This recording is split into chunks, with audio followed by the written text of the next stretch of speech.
Okay, we're gonna call to order the meeting of Lake Arrowhead Community Service District. First off, we're gonna have a pledge of allegiance led by our local Boy Scout.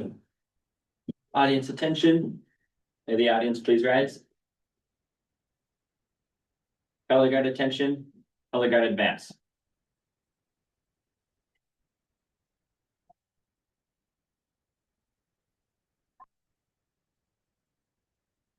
Color guard salute. Everyone else right out of your hand. Please join me in the pledge of allegiance. Ready, begin. I pledge allegiance to the flag of the United States of America and to the republic for which it stands, one nation, under God, indivisible, with liberty and justice for all.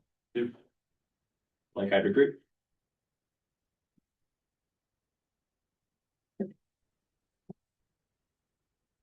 Color guard dismissed. Audience at ease. Thank you, guys. Have a great job. Yeah. Good night. Thank you. Thank you.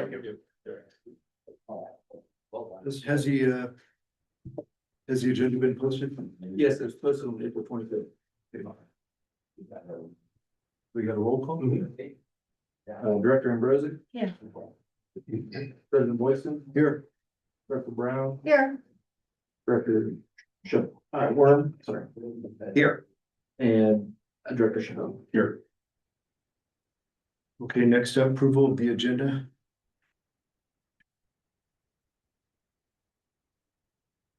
This portion of the agenda is reserved for public to speak on board of directors on matters within the jurisdiction of the LACSD that are not on the agenda.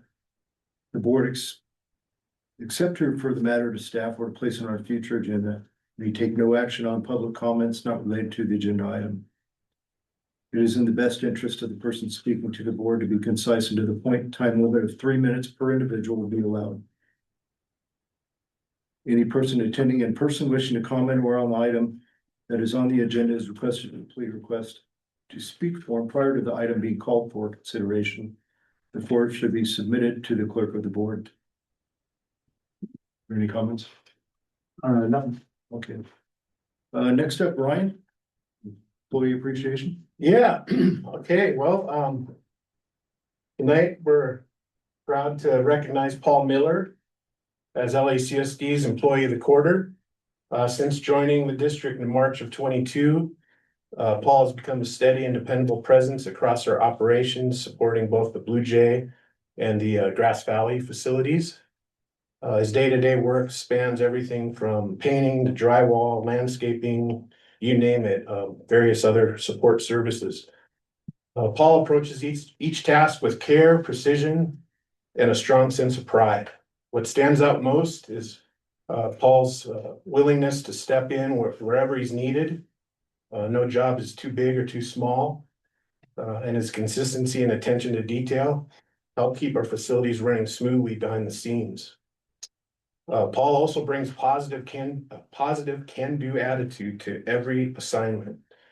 He shows up ready to help and committed to doing the job right. That mindset not only keeps things moving, but also makes it a lasting impact on the team morale. Paul's dedication, versatility, and strong work ethic make a difference every single day for both our team and the community we serve. So congratulations, Paul, and thank you for all that you do. Great. Thank you. All right. Thank you, Paul. We appreciate everything. So much. Yeah, thanks for coming. All right. Next up is consent calendar. Following consent items are expected to be routine, non-controversial. Be acted on one at a time unless is withdrawn by the board member for questions or discussion. Any person wishing to comment on the consent calendar as a whole item is requested to complete a request form. Time limit of 3 minutes per individual be allowed to comment on the consent calendar as a whole. We have 2 items. Do we have any comments? Nothing on my end. Okay. No public comments either? Okay. All right. Is there a motion to approve? Move to approve. Second? Second. Okay. All in favor? Aye. Okay. Moving on. Next is departmental reports. First up is gonna be Gus. Thank you, Mr. President. Good evening, members of the board. This is our engineer manager's first quarter capital improvement program update. I'm gonna touch on the projects that are either currently in construction or out to bid.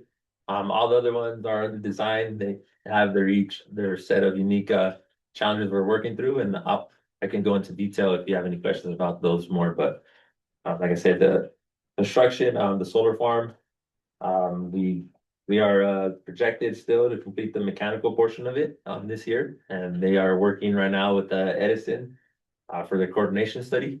And that we don't have solid dates for that, but they are working with Edison, so that's in the works. Spyglass Reservoir, we had a bid opening, and we had 17 contractors attend. So it was a good turnout. That is good. So hopefully it translates into a lot of bids here in next month. I hope to bring that project to you to award a contract for construction. That is in the works. The Bald Eagle waterline replacement, I'll touch that a little later. We're gonna recommend you award a contract for that. So that's going. Meadow Bay slip lining, that is almost complete. It's been the challenge with the terrain and the access, and they've had to do a lot of stuff to work around that, so it has slowed it down a little bit, but it is hopefully we're out of there next month. I am really pushing hard to be out of there before Memorial Day because we don't want we don't want those nasty costs to start coming in. But that is in the works, so they're getting there. The district slip lining, that one is consisting of the Palisades area. The contractor finished pre-inspection and cleaning. They identified all the spots where they're gonna need manholes, point repairs, just where they can't get the equipment as it currently stands. They're gonna turn that over to me this week. So we'll have a kind of a better plan of attack once we have that and we can review it. But that is ongoing as well. The manhole raising, that is our annual project that we had the job block today. And we had about 8 contractors. So the same thing, hopefully everything plans out well. Next month I'll be here presenting for construction contract. And like I said, all the other projects in design. The only other one I would want to point out, because I do have a later report for the Blue Jay well for the treatment side of it. So I'll report that. As far as the distribution side of it, we have finalized plans. We submitted to county and we got the approval for the portion that will go from the highway to kind of the grocery outlet bank entrance there, the North Bay. So we have the permit for county there. Right now we're in the works with Caltrans. That's just been painfully slow.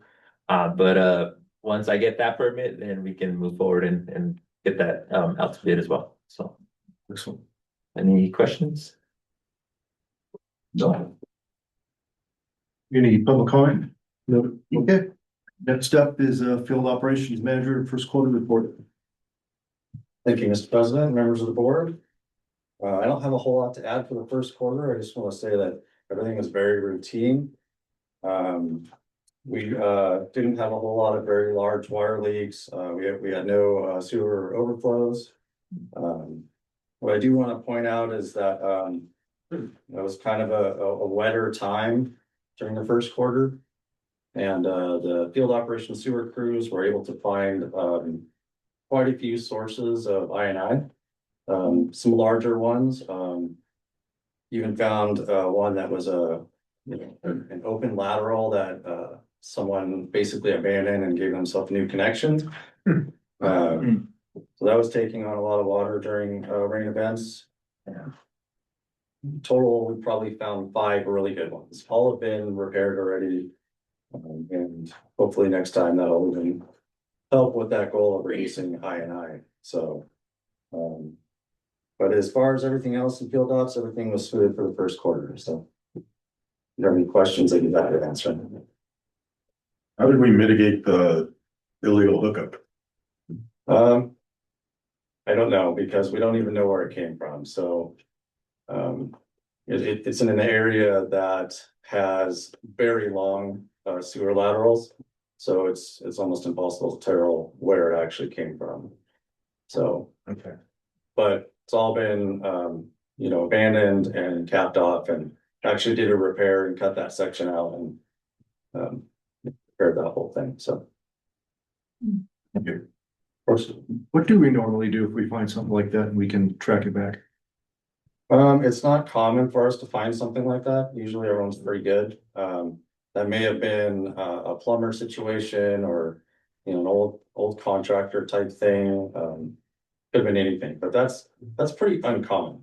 We don't have a lot of that. We have a pretty good relationship with a lot of the plumbers. They actually call us when they're doing replacements. We're actually able to go out and inspect and assist them with maybe a new connection if the one's not acceptable, that kind of thing. So we don't find those, 1 in 100 type thing. Any other questions? No? Okay. Any public comment? No.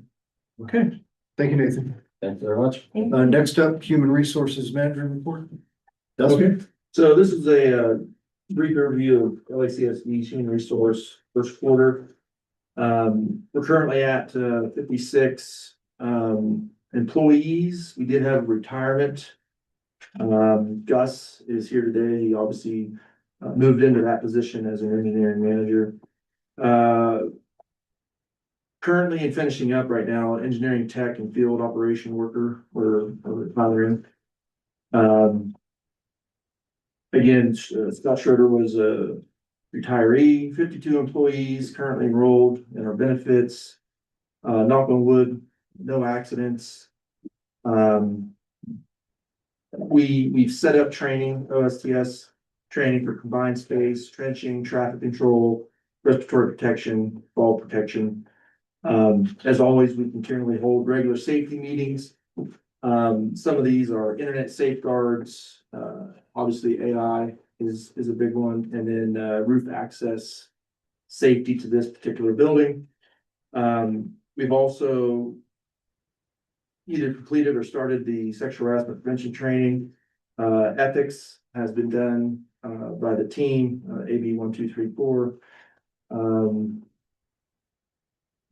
Certifications, 23 employees advanced to higher grade operator certification than required by their job description. Key issues for board to be aware of, 16 employees are eligible to retire in the next 3 to 5 years. That's approximately around 28%. Our training investment, we need to increase that education, cross training, certification support to fill those critical roles when the retirement happens. Any questions? How long have the vacancies been? About a month. Yeah. That's a large number of people retiring. Yeah, I mean, We're gonna have some challenges Yeah. replacing those. it's one of the things that we talk about on a constant basis of making sure that the succession plan is in place to make sure that we have the overlap capability to make sure that we're not missing out on needed employees in major areas. Do we have any problems or real challenges recruiting? So Getting far, good candidates? so far no, we obviously like to recruit from inside and then we Sure. will look outside. Well, I say entry level. Yeah, entry, it's usually entry level, but no, we haven't had trouble. We had 18, I think, that applied for the field ops positions that we've had. So, it's pretty good. And we've hired quite a few new people, haven't we, over the last couple months, I've noticed. Yeah, I mean, there's positions we filled that again, field ops, and then as retirements happen, people get advanced in their career and we have to backfill that position. You said that they're able to retire, but have you actually had dialogue with any of them that are planning on retiring? Again, it's 3 to 5 years, but we do have, there are a few in some key positions right now that I could get a phone call tomorrow.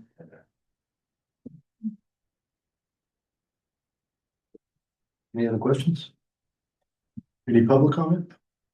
I do not see anything. Okay, let's move on. Next is Thank you. Yes. Operations Manager. Yeah, Matt's not here tonight. He was unable to make it, so. His report's in the agenda packet. I'll just point you to pages 32 and 33. There's some statistics for the water. And the wastewater divisions there. Water consumption for the first quarter was down about 3.5%. Lake draw essentially the same as the prior year. Groundwater wells we're doing a little bit better than the first quarter of last year. We're at almost 50 acre feet compared to 30 the prior year. Excellent. Clawa purchases for the first quarter of 26 we're at 11, just over 11.3 acre feet. The prior year was 35, so that's good. And we haven't delivered any, we haven't started delivering any recycled water yet to the country club. We're ready to at any time now, so that's ready to go. There's a new kind of a new statistical section on page 33. I had Matt put in there some statistics on the basically on the wastewater treatment side of things. So that's something new that you probably haven't seen before. I don't think we've had that in there. So treated just under 120 million gallons for the first quarter, average of 1.3 million gallons per day. 308 tons of biosolids processed. Had 35 loads of biosolids sent to our disposal vendor, One Stop in Redlands. And then there's just a list of the various maintenance activities that went on. So 427 samples collected, and we're all in compliance, both on the water and the wastewater side. So Excellent. if you have any questions that I can't answer, I can try to get you answers by the end of the week when I talk to Matt. So, Any questions? Okay. Any public comment? No. Okay, let's move on. Number 9, fiscal year 26-27 and 27-28 draft budget schedules. Thank you, President Boydston. Beginning on page 34, your agenda packet is an informational item for 2026-27 and 2027-28 district budget.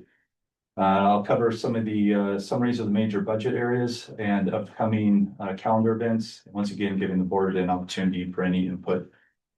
As a reminder as to why we budget, mostly because it provides a blueprint for prioritizing the district's goals. This blueprint is prepared by the finance department with input from other district managers and supervisors. Submitted operational budgets are analyzed and compared to previous year budgets and actual costs. Finance staff determines cash reserves available. Working with other departments determines priorities for projects, making sure that cash flows are sufficient to cover day-to-day operations, debt service, and future infrastructure needs.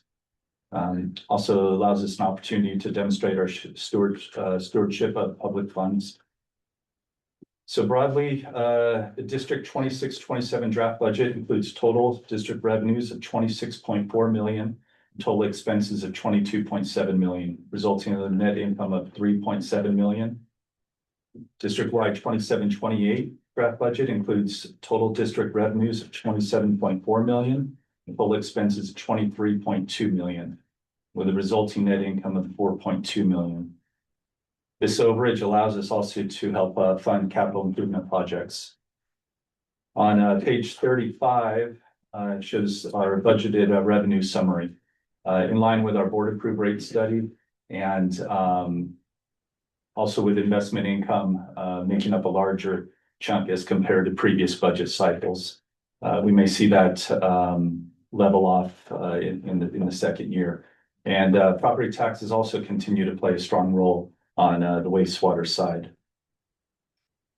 On the expense side, on page 35, we see an increase in the 26-27 overall expenses of 4.5% and only a 2.2% increase in total expenses for 27-28.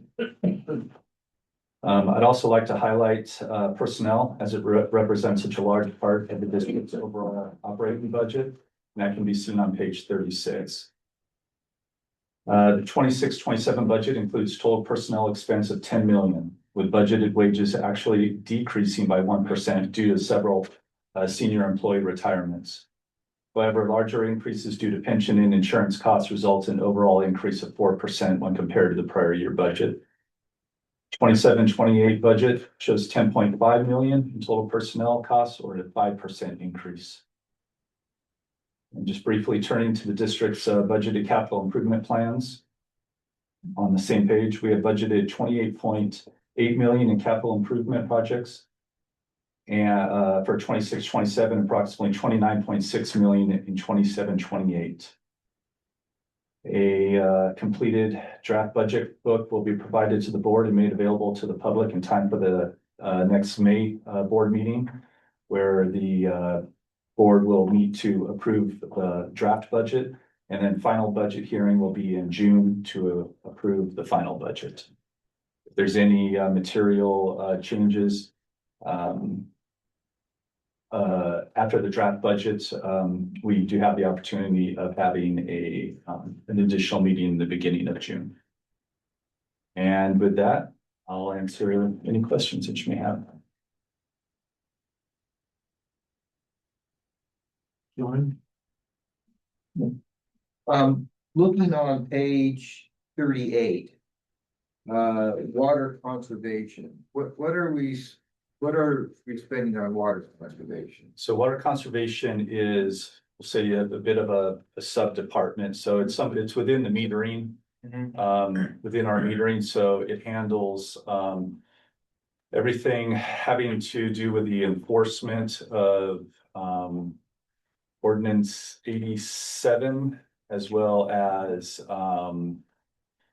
just other metering activities, as well as controlling of irrigation and, making sure that ratepayers are complying.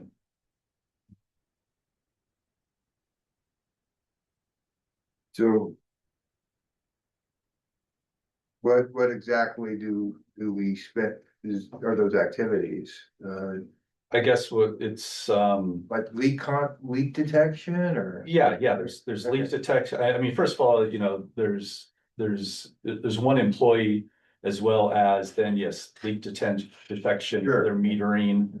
Making sure the metering is accurate. Yeah, as we've kind of gone on, metering is in and of itself its own beast, right? I mean, not only do we have a water meter out there, but also we have, a computer that's tied to each and every one of those.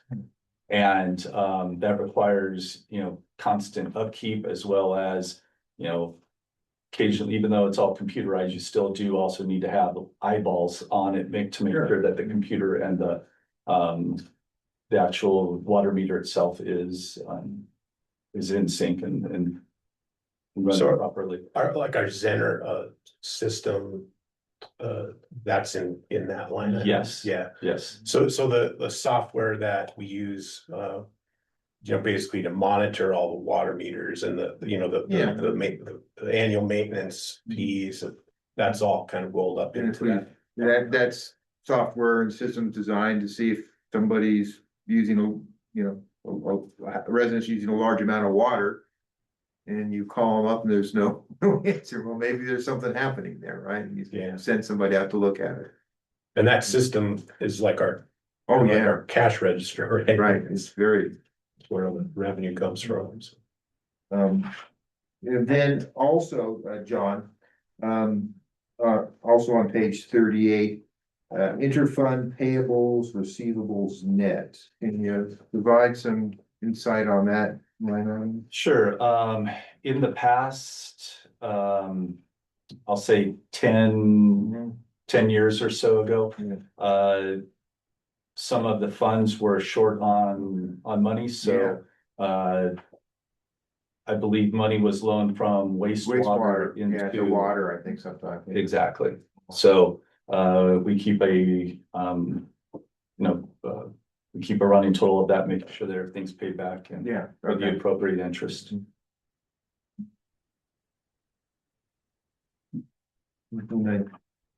I notice on the line directly above that, for 2026, 27, we don't have a number there, so that, I interpret that as a good indication. Pension liability. Pension liabilities, yeah. So yeah, so that's an adjustment that is very difficult to budget. The last budget cycle, I did budget for it. As you can see, the 228,000. This budget cycle, I decided not to because it is literally, I basically in the past had gone off of, previous adjustments, but doing this time through, I don't feel that that it adds anything to the budget. It's really an adjustment that comes afterwards that's provided, from CalPERS, based on their actuarial adjustments. Which they just basically impose on us. Exactly, that we have no control over. Yeah, okay. So, Go ahead. so how, were we over or under or on the actual number? So once again, this is a non-cash, this is simply an accounting adjustment. So it's based on a multitude of factors, the largest ones being market performance. And then other actuarial adjustments as CalPERS sees fit. So to place a budget number in there it is essentially, taking a guess at what the market performance is going to be. I guess what I'm asking, is you put a number in there. But like John said, we gotta do what they tell us to do. Were we over or under what we had to pay out on that? Did that, We just our guess, were we, I'm just well, curious. there's no over or under pay on it. It's a non-cash item. Okay, So everything in this kind of cash considerations are essentially add backs to items that are not, that essentially will give us a better view as far as like what the cash balance is at the end. So I'm essentially just not putting a number in there. Simply because it's not budgetable. So if we look at, the actual columns of 23, 24, and we see it's an add back of $554,000. What that means is that the market was down 554, or had an impact of $554,000 as an accounting adjustment. But we didn't actually pay that cash. So what I'm doing is adding it back right there. but that was the actual number, 500. Yes, Okay. Yeah. So was 228, 506 an actual number also? no, that was a budgeted estimate based on the previous year's actual. Because we haven't. Right. But moving forward, I just don't feel that it's, I get. that it's, it adds, or if anything, it only creates confusion. It adds confusion. Yes, okay, no, I get it. Any other questions? John, did you want to keep going? I try to stay away from numbers for the most Or part. you got it? I went to law school. Anybody else? Well, it sounds like there's a pension budget, and if it goes over or under, you adjust it in this area. Cause you have to make your bottom line meet, and if the pension payments went up, then you need to deduct someplace, so is that where you deduct it from? Or So, if it's under, you put it back in at that point? so we're given a number Right. each year of what it is that we need to, that we're required to pay. At the end of this year, we're given an actuarial non-cash adjustment that then goes into our financial statements. That is considered an operating expense. Even though we've never paid a penny one way towards it, or so this is something that is debated constantly within CalPERS, and I wish there was an easy explanation. My easiest explanation is really just to only have it, is to not put it as a budgeted item, because the budget allows, more than anything, I mean, the budget allows, is our blueprint of what it is that we want to spend our dollars on. This has no dollar impact to it. Right. So, But it's an accounting requirement it's an absolute accounting to requirement. put it in there. Yes, Right. and to put it as an operating expense, even though no operating dollars went towards it. Got it. Thank you. Anybody else? No? Public comment?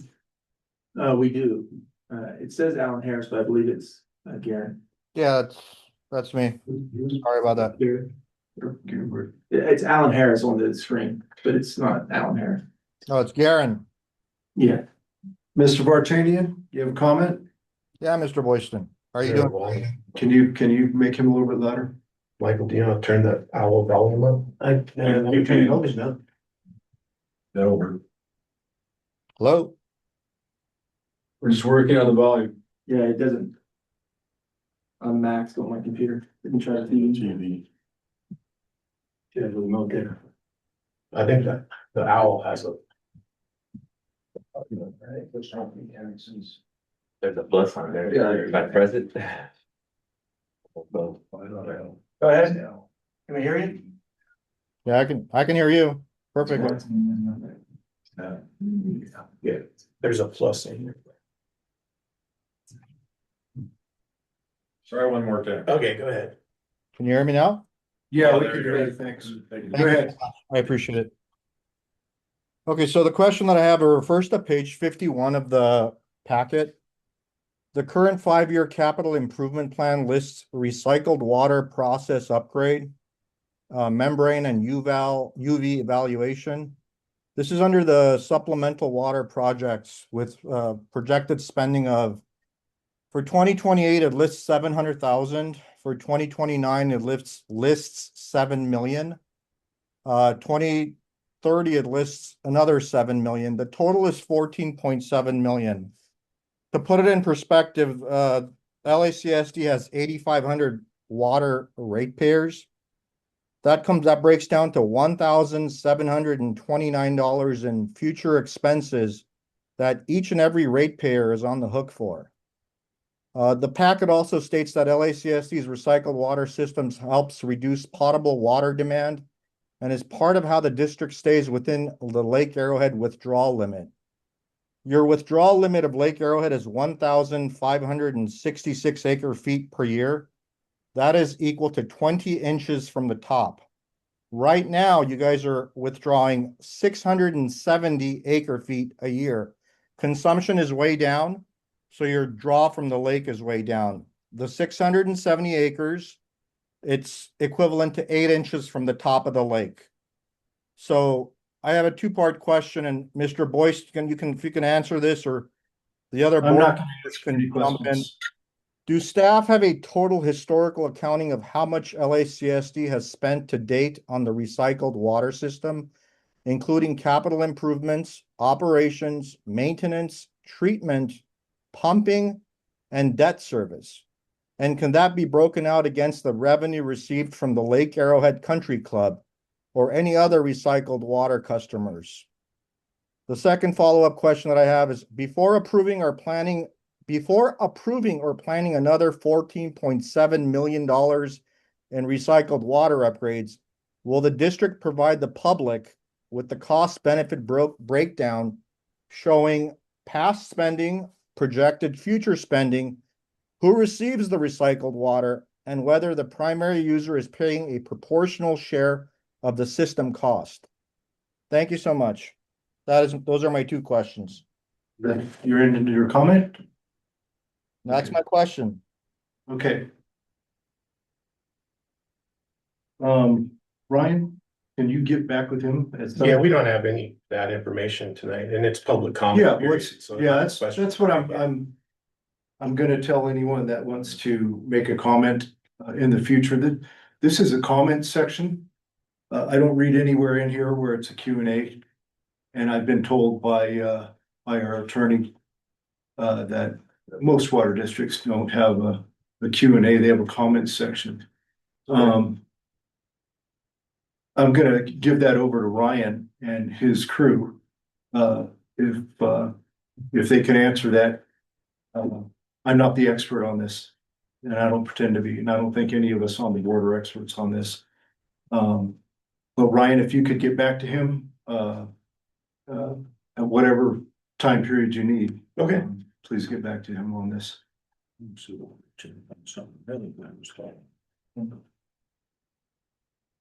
Ryan, if I may, any information you have on that, may be presented in the general manager's report whenever it's available. Okay. Okay, Yeah. thanks, Ryan.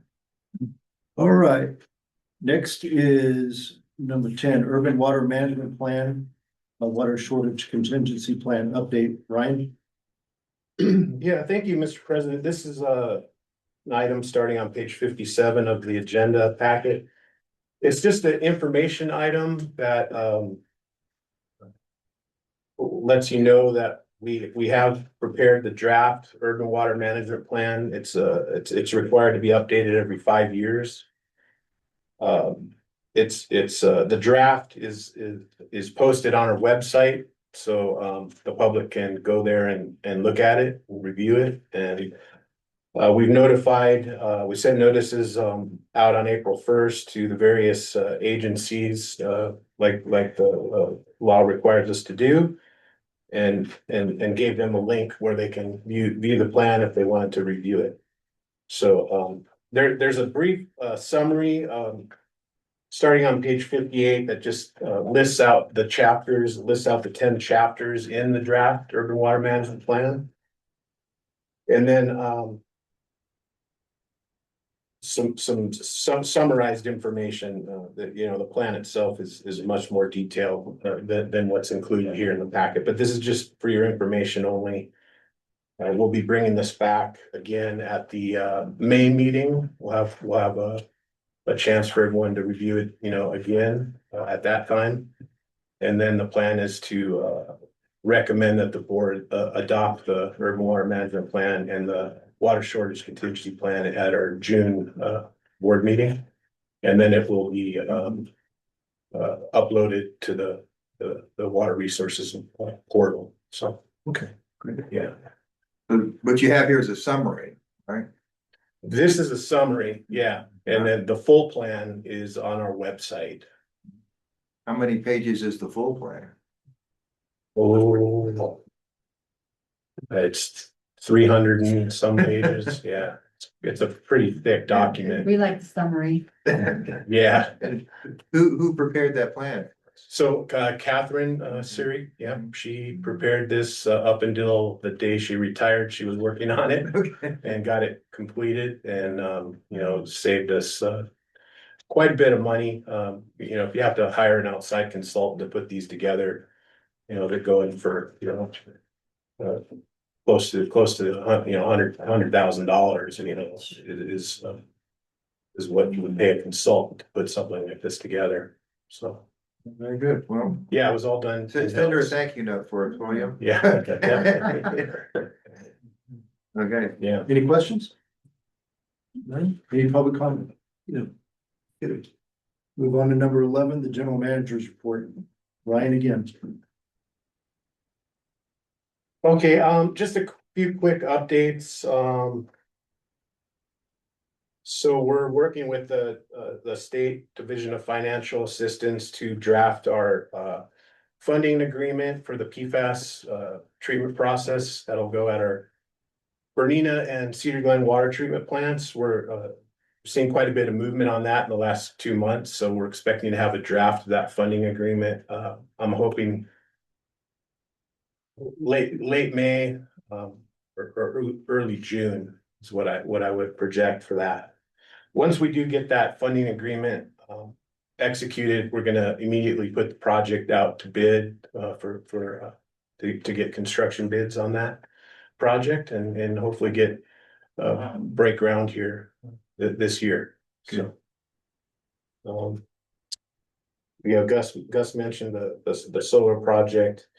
We're working, again, we're working with the ALA to get the word out on the golden mussel issue. There's several different versions of posters. We're putting Right, a that's, billing I insert. want to say that I was very impressed with the poster. I think this really communicates work very well visually, what, we as a community need to do to protect our lake and our infrastructure from this golden mussel. And I want to thank, whoever created this poster. Was that Catherine? Yeah, that was actually created by the state. State of California. Really? In partnership with the Tahoe Regional Planning Agency. Okay. And they put it out there for people to use.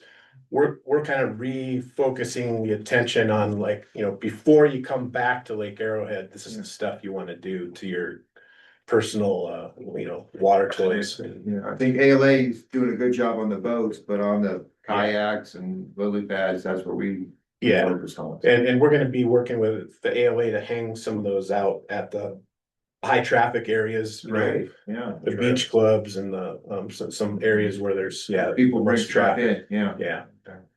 So I think it's a very good poster. Yeah. And that's really all I have to report on. There's the standard, water resources information included in the report. And so if you have any questions, I can answer those. Any questions? Do you have any public comment? No, we don't. Okay. Next up, we have action items. First action item is consider approving temporary staffing overlap period. Dustin? Yeah, so it's recommended that the board approve temporary authorizations of up to 4 overlap transition period positions consisting of 2 field operation worker positions and 2 water treatment plant operator position through mid-July 2026 if needed. This temporary action will allow for early onboarding, training, and transfer of institutional knowledge while long-term incumbent staff can still be in place to ensure continuity of operations during a transition period. Okay. So essentially cost training, people in the overlapping jobs. Yes, for the 4 positions that we're filling, we've got to have that succession plan to cover what they do. Couple of questions. So when the people are being cross-trained, are they at their old salary or the new salary stepping into that position? Well, with the 4 positions that we're talking about, the impact is gonna be around $47,000, which is it's offset due to the overall reduction in personal costs. I don't know if you have anything to add. Well, yeah, I think the question is, so we're gonna be promoting 2 people with internal promotions, so they'll be on their new pay scale at those promoted positions while there is this roughly 2-month transition period. So they'll be at their new rate, I think is what you. Yeah, so we'll have 4 people making the same salaries. They'll have the 2 coming up and the 2 going out. Well, the 2 long-term employees, they're at the top. Right. No, I get that. And then the guys coming in are at the lower end of the scale. So in the long run, it offsets the cost for that short transition period by quite a bit. And who's training the person at the bottom coming up behind? So I'm assuming one person's getting promoted to a higher position, the other person's leaving. Someone's gonna come in behind that other person. Is he gonna train that person also while he's learning the new one? Well, there's two of them, 2 of what we're asking for are entry level. Okay, Yes. So they're coming in entry level positions. All right. Into our field ops division. Right. So they'll be trained with that group, and then the 2 internal promotions to the water operations will be trained by the incumbents that are have all that institutional knowledge and, yeah. You have a second question? That was. Anybody else have a question? Okay, any public comment? I'm not seeing. Okay. Number 13 is consider awarding contract for. You wanna to approve it? need a motion. Oh, yep, you're right. Okay. I need a motion to approve. Move to approve the Move to- overlap? Yes. I did. Oh, you Oh, did? second. All in favor? Aye. Okay, next we're going on to 13. Consider awarding contract for the Bald Eagle Water Line Replacement Project number 260. Gus, Alright, let me spread it. So it is a recommendation, for the board to award a contract to, Altmeyer for their low responsive bid and allow our general manager to, approve change orders, not to exceed 15%. A little background on this project, this project is located in, Cedar Glen, on Cumberland Drive, kind of the tail end of it, by our tank and kind of goes east into, Cedar Ridge, community there, Bald Eagle. It's replacing approximately 2,600 feet of asbestos cement water main that's just it's past its useful life. So we're kind of just like, a little gamble here. We don't have any major breaks. We're replacing it with a new HDPE pipe, so it's a high density polyethylene pipe. So on March 12th, district advertised for this project. And on April 14th, we received 5 bids. Lowest response bid, as mentioned, was Altmeyer at $835,000. We have worked with Altmeyer in the past. We are familiar with them. With that said, I still looked up his licenses, DRIs, everything checks out. Current projects, past experience, everything lines up. No red flags there. We're happy with his work. Fiscal impact, to approve this item, it's, as I mentioned, 835,000 plus 15% contingency. It's another additional 125, so that puts you at a total of $960,000. The proposed fiscal year of 26-27 budget includes 1.2 million, so we would be under that. As far as environmental impact, this is existing, so there is nothing, we're just serving new. It's just alterations to our existing system, so no environmental impact there. So, take any questions if you have any. so I'm looking at our construction cost estimate was 950. Yep. Was that just construction? So Yeah, so they came in, under there. Okay. Yeah. So we did have some, we did have some, over it on average, it came out to about 925. But yeah, the Almar was under. They did a good job for us on the roadway, kind of by walking and around there a couple of years ago. I understand it's a budgeted expense. Would you say critically important at this time to do? Yeah, so our crews are constantly flushing that area there. Operations get touched more, but they're out there weekly. So we are having some issues with the quality there, and that's why you have the continued flushing. So yeah, this is something we wanna definitely upgrade and get right. We're flushing because it's getting sand in it or? It's just yeah, so you just have That's the, just where the end of the line is. and dead end main there. So they're, okay, and they're putting in. HDPE. So it's kind of a newer, so this is a fusion welded, instead of your traditional C900 where you had fittings, ductile iron fittings with restraints. This is with a machine and it fuses it. So it's a good product and So it's vulcanized.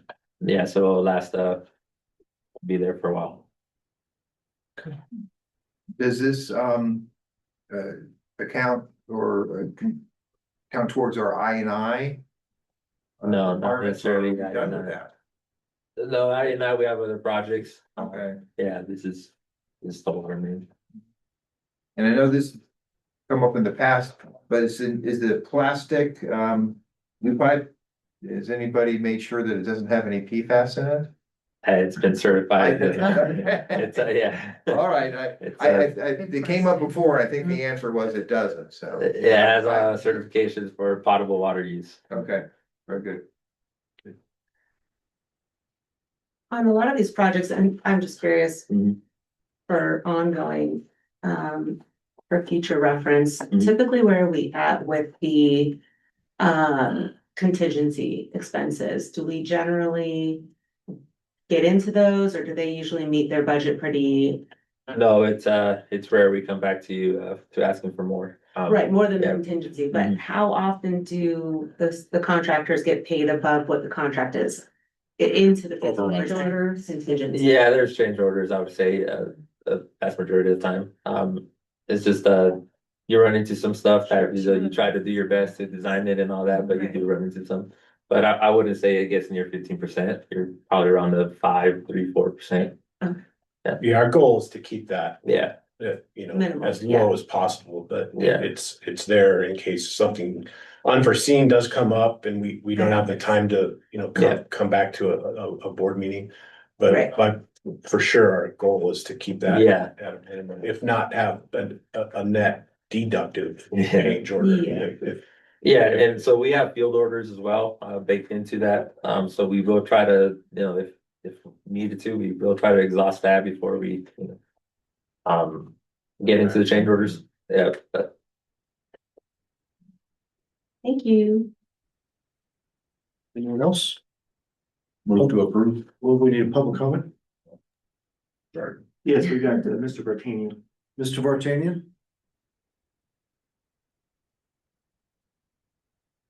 Ms. Vartanian, you have a comment? Hello, The screen shows. All I can do is ask him, I mean, I do. okay. Okay, so you guys are replacing 2,600 linear feet of asbestos cement pipe that delivers drinking water. That's 0.5 miles. What was the reason to replace those pipes as opposed to all the other asbestos cement pipes you have for the delivery of drinking water? What was the issue with this one that made this one the priority? So we do have other projects that are, replacing the asbestos.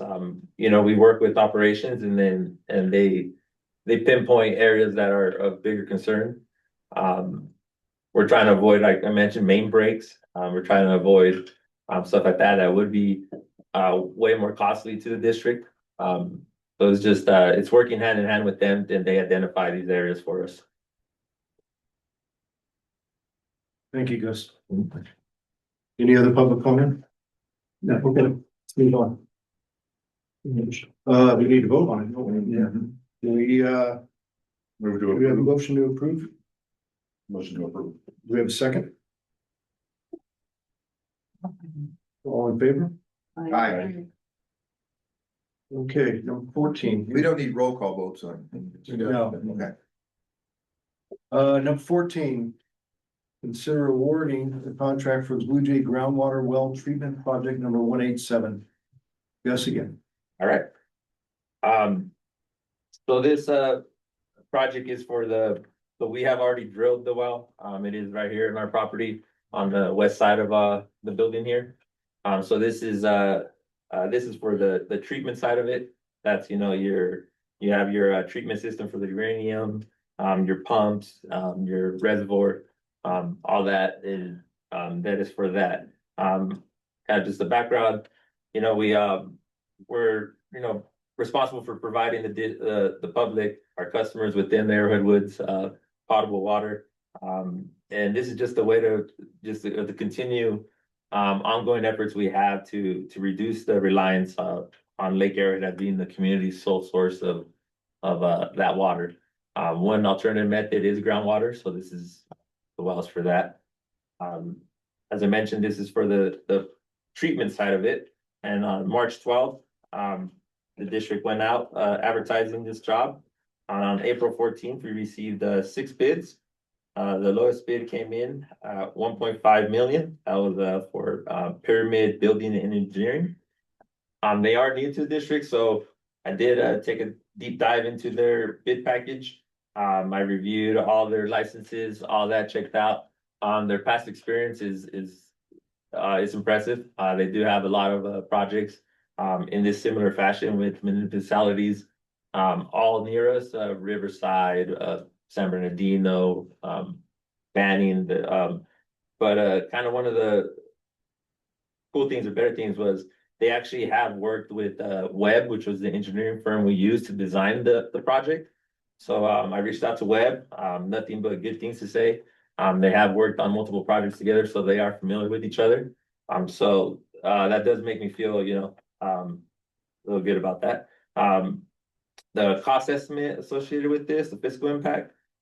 So approving this item would be 1.5 million plus the 15% a contingency to allow our general manager. That is additional 230, so it bumps you up to about 1.7 million. The proposed fiscal year 26-27 has 1.8 budgeted for the supplemental water projects fund 160. So that would come there. Environmental impact. This is the majority of the projects going into the dungeon area there. We're not really messing with anything there. Like I said, the well has already been drilled. No major disruptions to the environment, so no impact there. This would be exempt. So I could take some questions, but with that, Why was our estimate so low at $1 million? I kind of talked to consultants about that. This project has been delayed. It's been ongoing forever. Kind of when they did the impact, the material costs and all that, he tried his best to kind of get a gauge on that. Contractors don't do charity work, so there is there is going to be the markups. There is going to be the. How long ago was our? So the final design was last year. Was it April of last year? So it's been a year. It's been over, yeah, been over a year when he initially did the design. Okay. So we have the well, Mhm. this is to treat the water. Correct. Do we have some sort of analysis as far as what this is gonna produce that may offset dependence on Clawa or other factors that may contribute, as far as this being something that's gonna contribute to the efficiency and the volume of water that, we need here? Yeah, so this was tested at 30 gallons per minute is what the well did, and it's kind of in line with our other wells production wise. So it will offset some, obviously not the majority of it. But when you start tacking on these wells and you kind of just start building on them, it does significantly lower our impact. I just don't know how much of an impact it's going to make to offset $1.5 million. Yeah. I don't have the solid number for you. I mean, that translates to about 50 acre feet or so. The rate we're paying the Wawa. We pay Clavo, what about 2,000? Well, we pay two different rates. So we pay two different rates for Clawa. We pay for our Clawa 1, we call it, rate.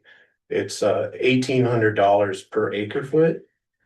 And then our Clawa 2 rate is it's up over $2,800 per acre foot.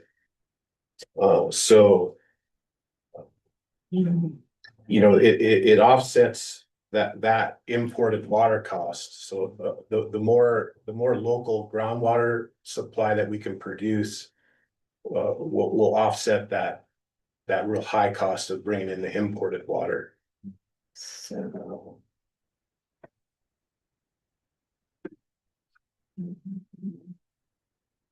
We'll say on the high end. Production cost estimate went up 50% in a year.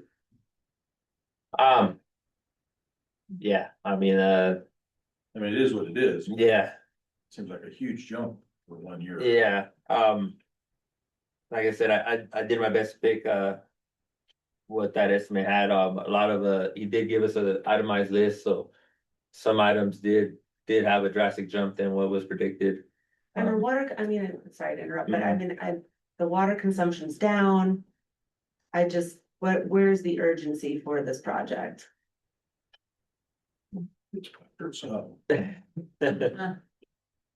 Yeah, Is my question for that, but. yeah, it's just, it's been a project we've had in the works for a while. I can sort of, I've been around for a while, so. Yeah. But back in, was it 2005 or so? The lake was really low. I mean, we're Right. talking 20, 30 feet, and you know, docks were pushed way out. And the voters at that time of the district approved a supplemental water fee. Okay, which we collected for quite a few years, and I think we stopped collecting that a few years ago. Or backed off on it because we just weren't using the money. And the money for this well is coming from that supplemental water fee, which is, John, you can tell us is, we've got quite a bit of cash, I would say, in that fee. Yeah, That still fund. about 10 million. 10 million, yeah. So the money's there. The voters did tell us, or tell the district, I wasn't on the board at the time. Tell the district, look, we want to make sure that the lake doesn't get that low again. And so, you know, we want, and it was, I don't know, sold is maybe not the right word, but it was, you know, described as providing for ground wells and purchased from Kawa to prevent, so that the lake wouldn't go down that far. You got a good question, okay? Yeah. Okay.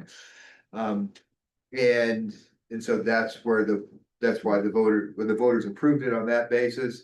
The money's in the supplemental water fee for Kawa purchase and also for groundwater. But in the meantime, we have reduced our reliance on the surface water. So now past 2 years, we've been overflowing. Yeah. And the lake level's been where people want it to be. Yeah, Did that I get original. some of that right, Brian? That original, planning, that planning document, that the community was all involved in and approved. And the board had approved at the time back in the mid-2000s. It included, as part of our overall like water supply portfolio, continuing to develop groundwater resources. And I think to kind of go back and maybe answer your question a little bit closer, there's a table, it's another agenda item, but it's very relevant to what your question was. There's a table that it's kind of an estimate on, so if this well produces 100 acre feet a year and we pay Claw at $2,500 an acre foot, that's a $250,000 offset per year. So over 5 years, that's your million, it's $1 million over 4 years of averted costs from the imported water from Claw. But also doesn't factor maintenance of the well and treatment facility increases and things like that. I mean, yeah, I hear what you're saying. I get that there's like a slush fund kind of a happening and it's a budgeted item. There's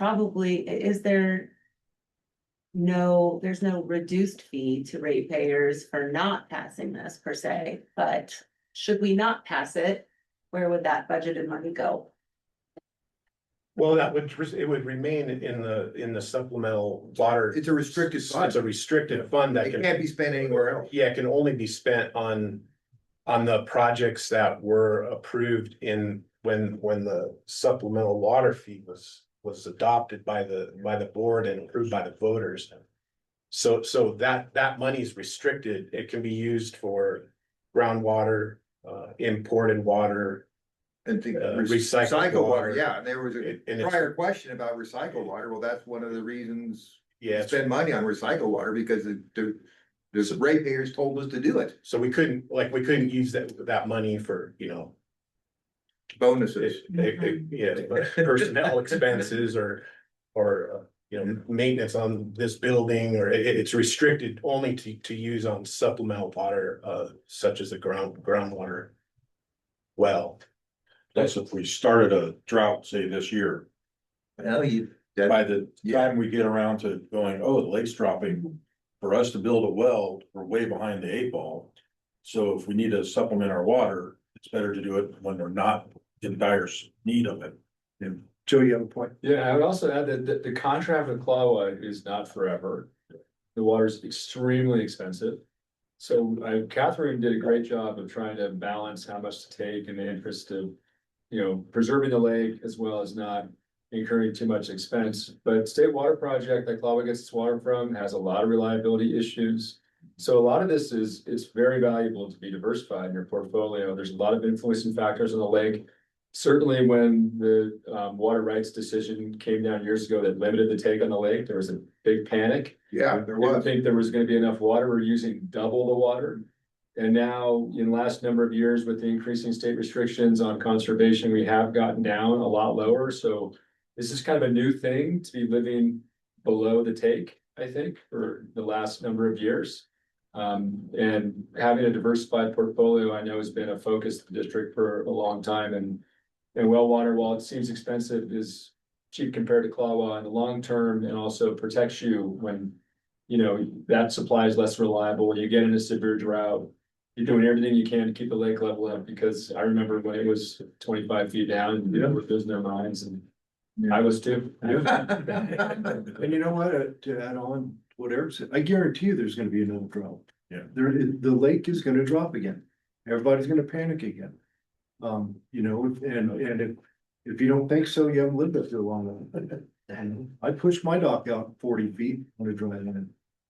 Just kept pushing it, and a lot of people did. So it's gonna happen again. We're gonna have another drought sooner or later. It's just a matter of time. You've got some really good points. And it gives us a chance to provide some information and some context to it. But Arrowhead Woods, the full-time residents is maybe 35 to 40%. So if someday that went to 55%, that these supplemental water sources would be critical to make sure we have enough water. That's a very good point. Thank you. Yeah, people have been saying, well, it's always been 35 to 40%, and it might go up, but it never has, but it might someday. It might. Yeah, and part of the state water resource control board order putting the limit on the lake withdrawal.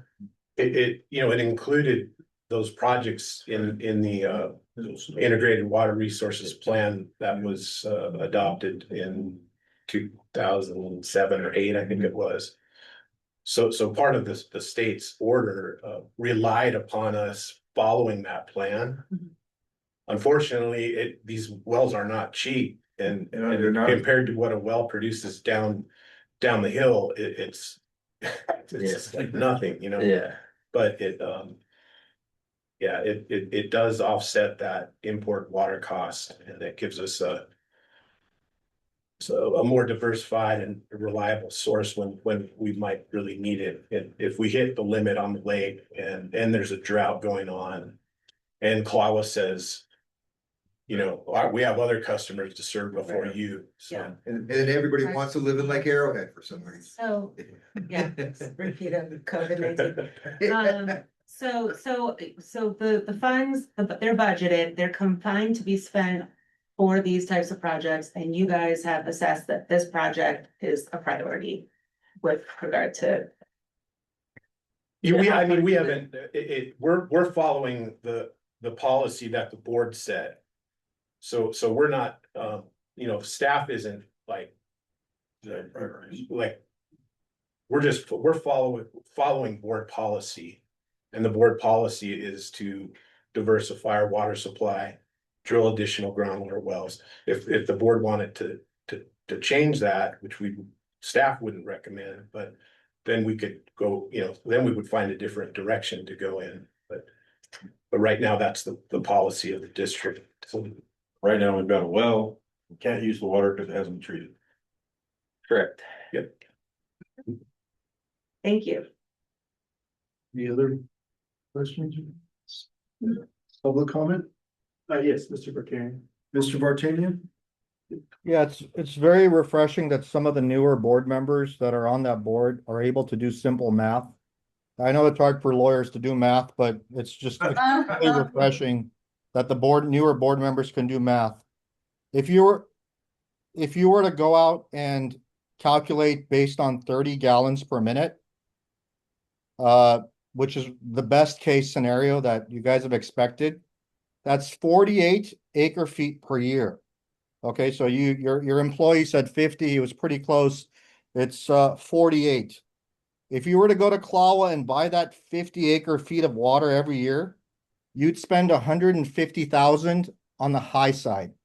In 10 years, you would spend 1.5 million if you were to buy that water from Clawa. You're getting ready to drop 1.5 million on the cleaning up of the water. And no one's even asked, what are we into it up to this point in time? How much did we buy that land for? How much did we build that well for? So I think it's very short-sighted to just keep building multi-million-dollar wells that are going to maybe produce 50 acre feet of water per year. When the draw on the lake is at 40%, you're drawing 670 acre feet from the lake. You have an allocation of 1,566. Currently, you're taking 8 inches from the top. So nobody's docks are going to get pushed down 40 feet. You guys need to kind of think about the numbers. It's super simple. It's 50 acre feet. And what does it cost for you to buy 50 acre feet? And what is it costing the ratepayers to alternatively supplement that 50 acre feet? And in this fact pattern, you got a multi-million-dollar well that at best might produce 30 gallons per minute, hopefully for the next 10 years. So that's my comment. You don't have to respond. I know the Q&A policy has changed and the attorney has told you not to talk. But it's a shame. It's a shame. I would just say that I think some of us think of things in a very private sector sense. And it sometimes doesn't always translate into the public sector in the sense that, you know, these are funds that have to be spent a certain way for certain projects, and they're allocated for that, and there's a fund for that. And it's a requirement to do so. So there's no savings to the ratepayer to not do it, but there is benefit over the long term, it seems, to actually get the well functioning so that we are less dependent on Clawwell, which actually could save ratepayers down the line. That's just my 2 cents, but. Okay, any other public comment? No. Okay, do we have a motion to move to consider? I'll move to approve the contract. Is there a second? Second. All in favor? Okay, Well, real quick. anyone against? Yeah, that's what I asked. Is there anyone against? I'm begrudgingly, I, yes. And Claw You know, could it's increase insane. their fees too. I mean, there's, Yeah, what's the that's chances that they're gonna increase their fees, you know? It's okay, we've already had discussion. We've already Yeah, had we're done. So let's move on. Number 15, consider authorizing an expenditure for Blue Jay office building heating, ventilation and air conditioning unit replacement. Ryan. Thank you, Mr. President. We're asking you to approve an unbudgeted expenditure to replace 3 of the HVAC units here at the main office for an amount not to exceed $60,000. In February of this year, one of the units failed and we had to have that replaced. And over the past several months, there's been ongoing issues with the units. They were originally installed in 2004. So we've gotten 22 plus years out of them, but they're starting to have some significant issues. We're looking at replacing 3 at this go round and then budgeting to replace 2 or 3 a year, going forward. There's a total of 16 units up here on the roof. So, there's a couple of photos of what it looks like up there. As far as the fiscal impact goes, we do have an amount in the current budget of $500,000, which was earmarked for doing some additional parking lot improvements, but that work is no longer, I don't see the need to move forward with that, so that 500,000 isn't gonna be spent. We can use the 60,000 of it to replace these HVAC units. So yeah, and then the draft budgets going forward are gonna have 50,000 a year for the continued replacement on those. We've had several different HVAC contractors look at them. The one we had to take offline had a cracked heat exchanger and has the risk of blowing gas into the ventilation system. So yeah, that's what we're asking for here. So the 60,000 is for 3? For 3. Yeah, it's not to exceed 60,000. The contractor has to bring in a crane. There's a 4-hour minimum to rent the crane. When we replaced the one back a couple of months ago, they rent the crane. It's a 4-hour minimum. So this time around, we're looking at doing 3 of them, because the crane, the contractor's paying for the crane for 3 hours or 4 hours, I'm sorry. Regardless of if it only takes them 45 minutes to put one up there. So there's 16 up there and 1 you just replaced. yes. It's 15 that need replaced. Yeah, over a period of a number of years, we're gonna kind of keep assessing them. Some are still chugging along, but they're 22 years old, and they get rained on and snowed on and beat in the sun, and yeah, they're wearing out for sure. Well, I'm not questioning whether we need to replace it. It's just you got the 500. It's not going to be spent. Why aren't we doing it tomorrow? Yeah, I mean, we're trying to stretch the useful life out as much as we can, and there's a handful that are, don't have any serious issues right now. So they've been evaluated. Yeah, they've been evaluated more than once just in the last 6 months. So an HVAC company. They said 3 of them need to be, or they said you get by for the next year. They think for some of them, but Yeah, we're gonna, if this gets approved, the contractor that we hire, we're gonna have them do a more deep dig into prioritizing which ones can last, 2, 3, 4, 5 years more. And which ones will need, to be replaced a year from, we're gonna do another round of them, I think next year, so. The 60K for 3 units. Up to, not to exceed 60, it should be less than that based on. And sorry, what are the size specs on the heating units? They're 4-ton and 5-ton units. And I didn't bring the exact specifications with me, but yeah, there's roughly half, I think roughly half of them are 4-ton units, a little more than half are 4-ton, and the others are 5-ton units. So would not exceed 60K. Correct, yeah, So it's about, you're looking at 20K per unit. yeah, Is that with the AC or is that just the heating? no, it's they do both heating and cooling. Okay. So the one we replaced in February, I think, was 17,000. So that's why, I just figured we're not gonna go over 60, but we're gonna get the whatever the lowest bid is from the contractors is what we're gonna go with. Shouldn't exceed 60. And that includes, like I said, that includes them having to get a crane to. I know that sounds really, the crane guy's like a couple $100, he's. Yeah. They're not very expensive, Yeah, but the units can be expensive, I mean. and we have to pay prevailing wage too, so that always Right, that. bumps the up it. price up. Sure, Yeah. yeah, that seems about right, that's. Pretty reasonable. Okay. Thank you.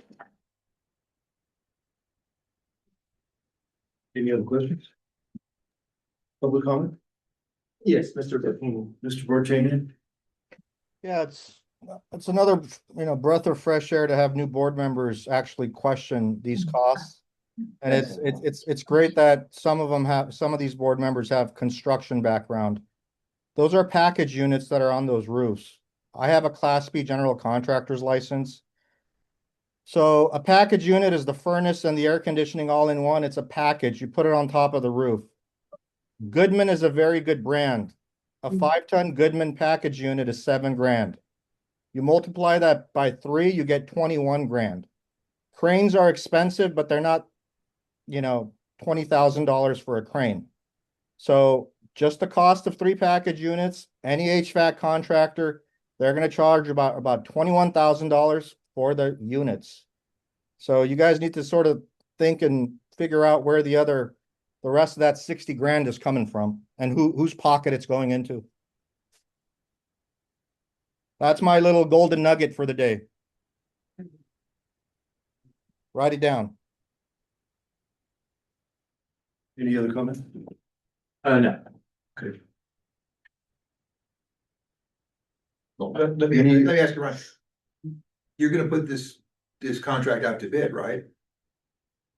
Well, we don't do a formal, bid process for a small project like this, so we solicit Just shop- bids from. Shop it around or solicit bid. As many of the local HVAC contractors that we can, that are interested. And so There's a you'll- couple from down the hill that are usually interested as well, so we'll have 3 or 4 follow our purchasing policy. And that'd be great if we can get someone to charge us 7,000 a piece, then we're only gonna be spending 21,000. We'll save some money then. Yeah, Okay. Using the process that we were doing the process we were gonna do anyway. That's what I thought. Okay. Real good. Thanks. Any other comments? Yes, the hand just went up. Julie. How much is this project over budget already?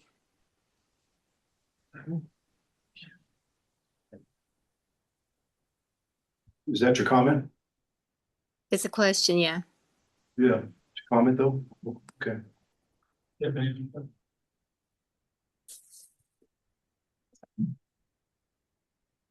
Are we over budget? You're not going to put it out to bid. You have numerous small projects that have added up to a lot of money for this project. So that's my comment. I think you should do the math. As Garen says, some of you now know how to count beans, and it might be wise for all of you to get on it and see how many of these projects are over budget and by how much, and would they have been anticipated by qualified individuals managing the projects.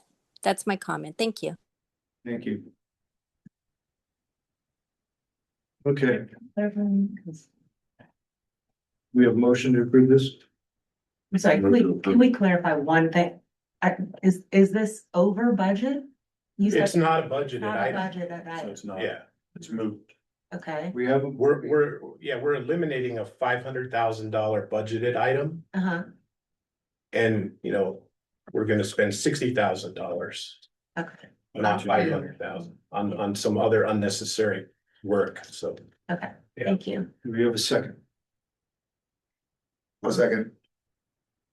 Okay, all in favor? Aye. Anyone against? Okay.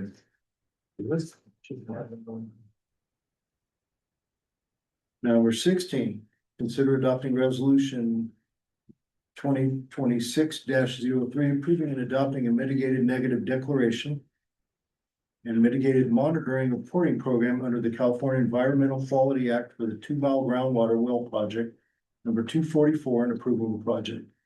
Ryan. Okay, well, You said it. That's what we're asking for, is that you adopt this resolution.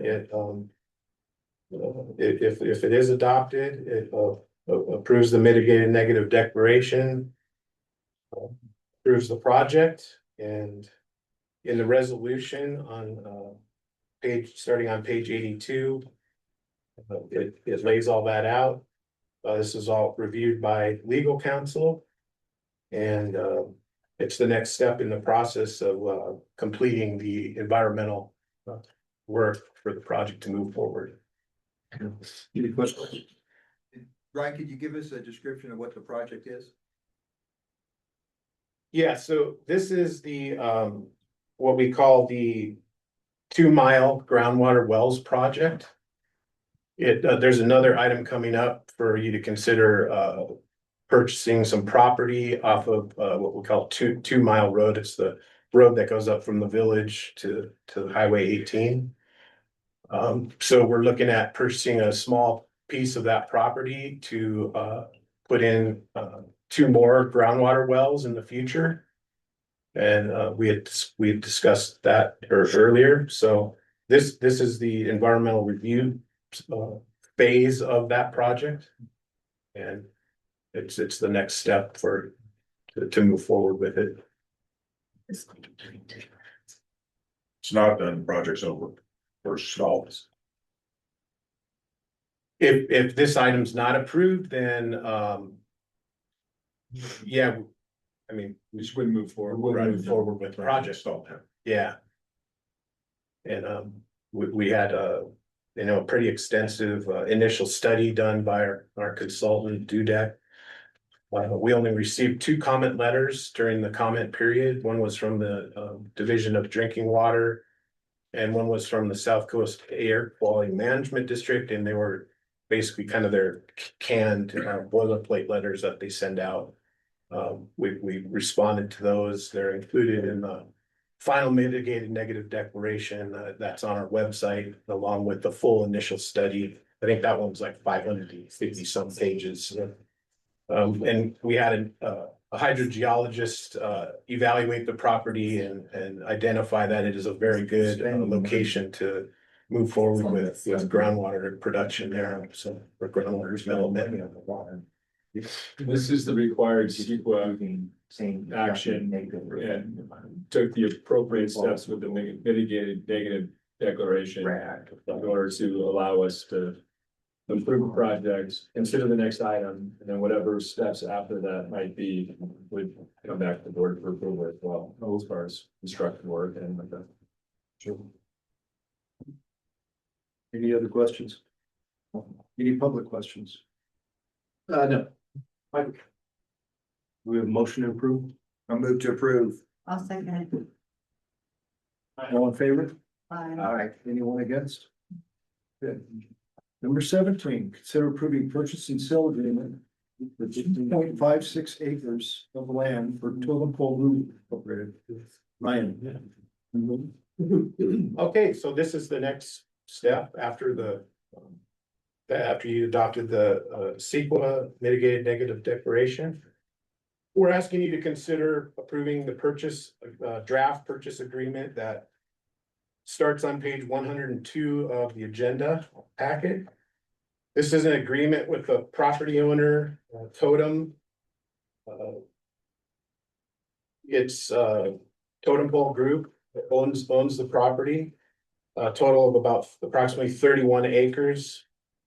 And we're looking at carving out a piece of that property. It's 2.56 acres. And the terms of that draft agreement. It basically includes a fee waiver. So we're looking at waiving the water and wastewater connection fees for up to 10 new connections to the system. That's an approximate amount of $431,000 for that fee waiver is what that would be worth. And so this is the next step to the land acquisition in order to move forward with these additional groundwater wells. It doesn't approve any kind of construction or anything. It's It's just the land acquisition. And the acquisition's a trade. We're trading. It's a Hookup, waiver, basically. yeah, it's waiving Fees. connection fees. In exchange for title to the 2.56. So no money coming out of the budget. Correct. I like the breakdown, that's very helpful, but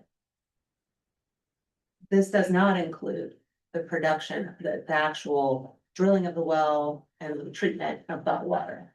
It's just the land. Just the land, yeah, if this is approved, then the next step would be to, take the previous design that we already have for the newest well here at the Blue Jay property.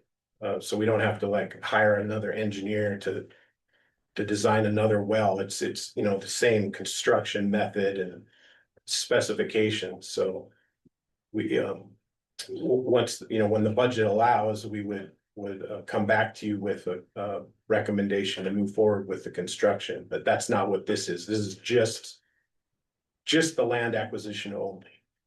And it's an exchange of waiving fees for up to 10 water and wastewater connections in exchange for the 2.56 acres of land.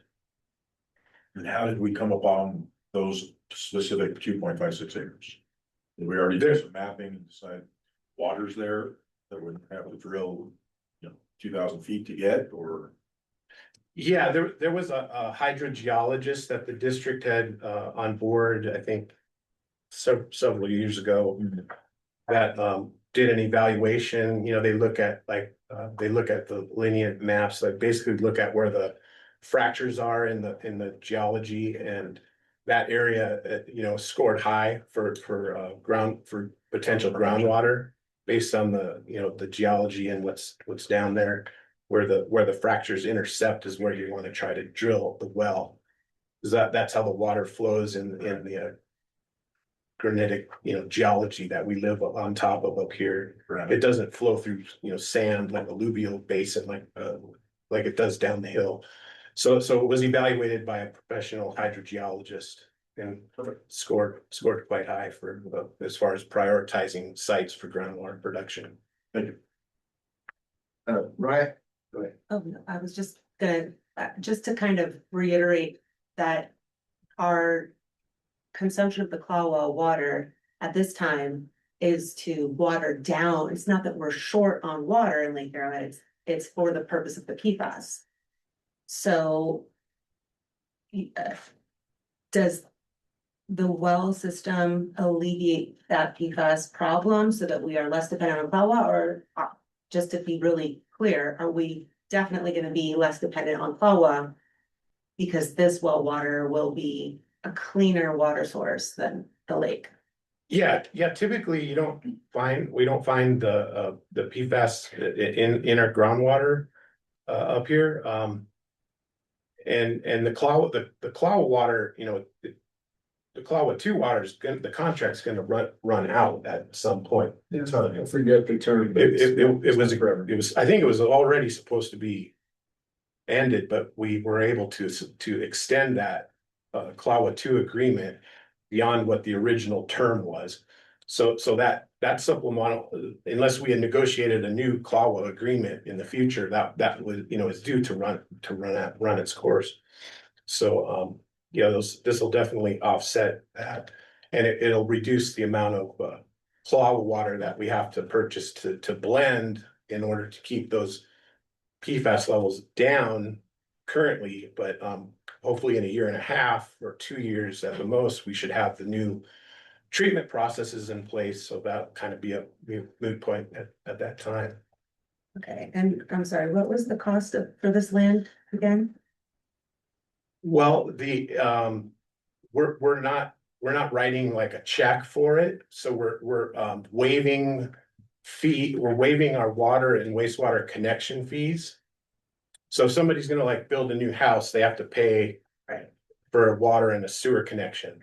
And we're waiving for this owner, we would be waiving 10 of those, and that that cost is about just a little over $431,000 currently. Okay, I'm seeing There's that. also a time frame, right? Yes. 15 years, right? Yeah. So if he doesn't build within 15 years, we don't waive anything. correct? Yeah, it's like use those or use them. Yeah. And if he does build, we begin to send in invoices for the wastewater and water. Right? Oh, yeah. More revenue. Once the services are connected, There we go. it's not waiving the monthly fees, it's Yeah. only the connection fees. Okay. Yeah. Okay. That's cool. Any other comments? Oh, and then Ryan, on page 120, there's a tentative parcel map. Does that show what parcel we're actually getting? Well, 120 is there to show you what the total limits of the overall 31 acres is. Yes. But if you go back 3 pages to page 117, Okay. that cross-hatched area that says 2.56 acres is the property limits that are boundary that we're looking at. So we're. So right when you come up 2 mile and you hit that hairpin. And there's a gate there, so it's from that gate and that gate you can see the road. Where it makes that 180-degree loop there at the top of page 117. Okay. And there's a gate right there, and then there's an existing paved roadway that kind of meanders through the property there. Okay. Yeah. All right. Okay, very good. Thank you. I moved that we.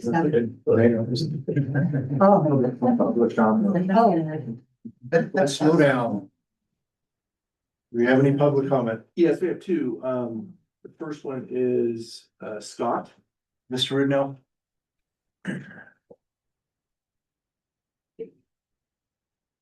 Mr. Ridnow, did you hear? I think they're. There we go. Little disappointed that the time allotment went from 5 minutes to 3 minutes. I'm not sure why that happened.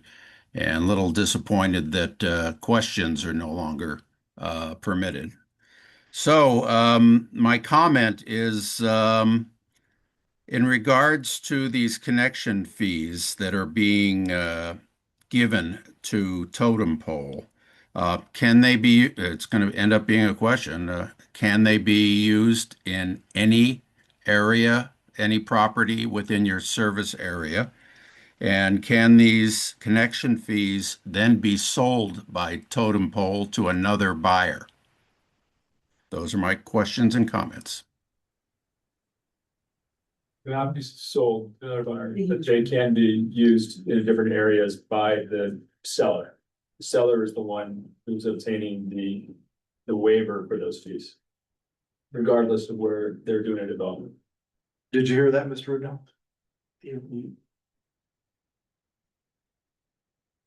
Mr. Ridnow, do you want to Yes. unmute? Yeah, somebody muted me. Yeah, I did hear that, but I just want to be clear that the Totem Pole folks cannot resell those rights to someone else. That's correct. That's correct. All right, thank you. Sure. We have another comment? Mr. Bertanian. Mr. Vartanian? Yeah, putting the fact that now you're planning to build 2 wells, and I've read your reports on what the geologist has stated that the production's gonna be. It's his estimate was 30 acre feet to 90 acre feet for each year. It appears now you're getting ready to spend roughly $7 million between buying giving 400 grand in credits, building these wells, and then spending another 1.5 million cleaning them up so the water's clean. So by the time this project is done, it looks like $7 million for 30 to 90 acre feet per year. Putting that fact to the side, as of April 26, 2026, the California Secretary of State Business Search shows that the company is suspended by the Franchise Tax Board with a standing, it says FTB not good, and an inactive date of July 1st, 2021. Since a corporation suspended by the Franchise Tax Board generally loses its rights, powers, and privileges to conduct business in California until it is revived. Would this suspension affect the validity of this transaction? That's my comment, and if you want to answer the question, it'd be great. We Thank will you. confirm before executing that the company is listed, or the primary company has the authority to enter into the transaction. Is there gonna be an escrow on this? So. There we go. I think there will be. And typically we'd be getting title insurance, Correct. so if there is a defect in title, the title insurance company would take care of it for us. Yeah, sounds right. Yeah. Okay. Talk to my. Real estate guy. Anyone else have a comment? Okay. We have a motion to approve. Okay. We prove that. Do we have a second? I'll second. All in favor? Aye. Anyone against? Okay. Okay.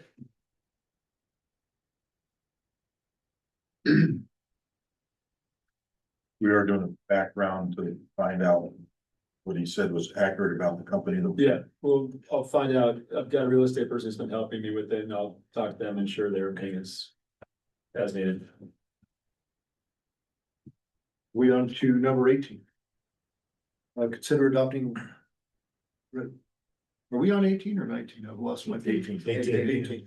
Consider adopting resolution number 2026-4, amending the purchasing policy. Ryan again. Okay, yeah, this is, we consider adopting some revisions to our purchasing policy by resolution. The proposed red line changes are included in the attachment, number 2. And basically it is, a few things. It would be, if you approve it, it would increase the general manager spending authority from the current limit of 25,000 to 40,000. It would also change the threshold for preparing purchase requisitions from $100 to $1,000. And the threshold for petty cash be raised from $100 to $500. And that's what we're asking you to consider. Inflation has caused the price of just some basic routine maintenance contracts to exceed the 25,000. It causes some delays in getting some of that work done.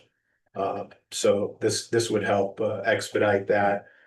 We would, of course, continue to inform the board either by placing certain items on the consent agenda or I would include them in my general manager's report. It also clarifies. It also clarifies that some of the routine O&M expenses that the board approved already in a budget.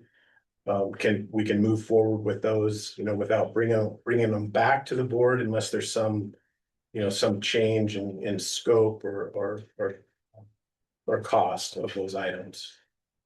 So those are the three amendments or revisions that we're asking you to consider. Any questions? Nothing. I have on the going up on the purchases between 5,000 and 40,000. Is this so that anyone in the department can do that without because it says, because it says that it has to be approved by you. The general manager has to approve those purchases. Right, yeah, so currently, anything that over 25,000, we have to bring that to the board for approval. So we're asking that to be moved up by $15,000 to 40. As long as it's already in the budget. But it's that's still, I have to approve that. Not any staff member can just approve a $30,000 project. Yeah, it would have to be approved by the GM. And you're just. Not you, but any GM. if they wanna spend 35,000, it's gotta be out of a budgeted item already, that's already been approved by the board.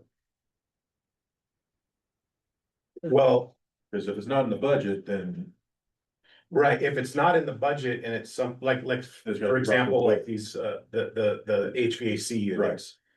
We would move ahead with that, you know, if it ended up being, you know, 35,000, let's say, which is over the 1025. We would move forward with that. It's an unbudgeted item, but we would bring it back to the board at the next meeting to inform you what we did.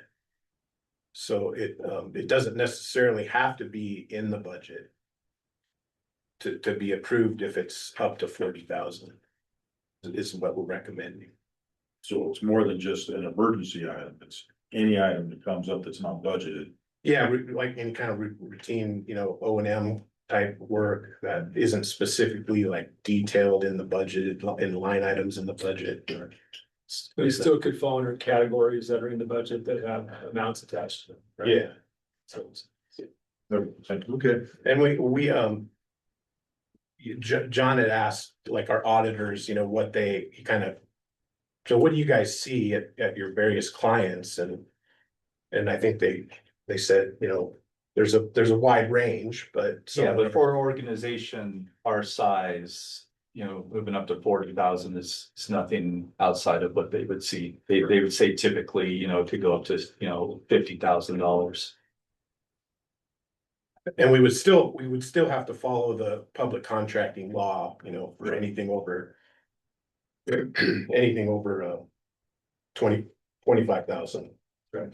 We would still go out to follow the public works process and do all that, but if it was like, say, a $38,000 job. We could award it without coming back to the board. Okay. Yeah. Okay. Let's move on to 19. we need an action. We've already, I think we voted on it. They didn't vote on it. There's been no comment. we didn't move public comment. What's that? We had a public comment. Okay. Where is it? Mr. Bertrand? Mr. Vartanian. So I don't always try to, be negative towards the board. I'm very appreciative that you guys are there, sitting there, listening to all this. Your authority matters, you have oversight, and that's literally why you're there. So if you approve this, you take away your oversight. So in the future, when two air conditioning HVAC package units get bought for $40,000, what you end up hearing is at the next board meeting, you're told that, hey guys, we bought two HVAC package units and it was 40 grand. The event has already taken place. So by voting yes on this, you're stripping away your oversight. And this isn't like $500. It's not $1,000. It's a $40,000 threshold. So I think it would be wise for you guys to have oversight and be there when you get informed that there's HVAC units that are about to be replaced and it's going to cost up to $60,000. You're able to question it, and if you feel like it, if you decide to go with it, you can go with it. But the number one job you guys have that are being there, sitting in those chairs, is oversight. And to give up that oversight, it's short-sighted. That's my comment. Any other comments? No. Go ahead. My proposal would be to maintain the $25,000. I can see the purchase requisitions increasing from $100 to perhaps $300 rather than $1,000. And that petty cash perhaps the $100 to $200 versus the proposed $500. That's just my suggestion.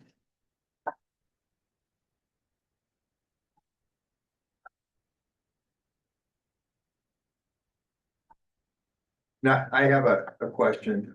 And I'm looking at page 141.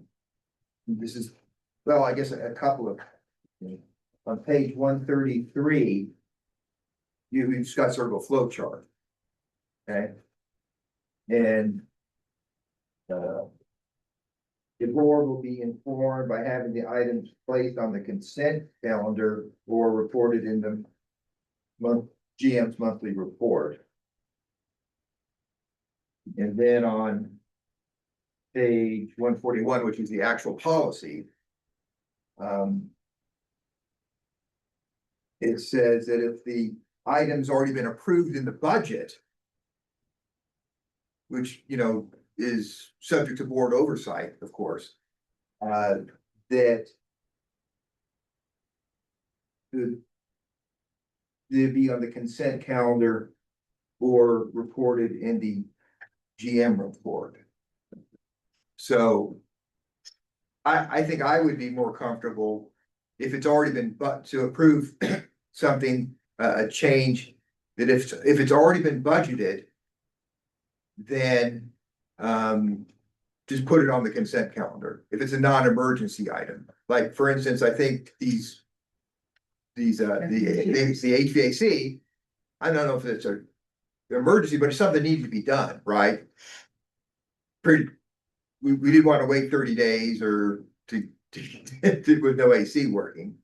But that was under 25,000 anyway. But I think I would be more comfortable with if it's a budgeted item, it just simply gets put in the consent calendar so the board is aware of it. And if the board, you know, has a comment or wants to pull it from the consent calendar, the board can do that. But if it's in and I don't remember there being too many emergencies in the past few years. That would be, I think, my request for a modification on that. In other words, if it's from, and I would even go to 50, but if from 25 to 40, and it's been budgeted, then it just gets put in the consent calendar. As opposed to having an action item. Well, the consent calendar would be an action item. Yeah, but it's less Are you effort. saying keep the threshold at $25,000, but everything up to 40 automatically goes to consent? Yeah, if the I mean, general that's- manager thinks that's- it's appropriate, yeah. Right. That's sort of my feeling on it, yeah.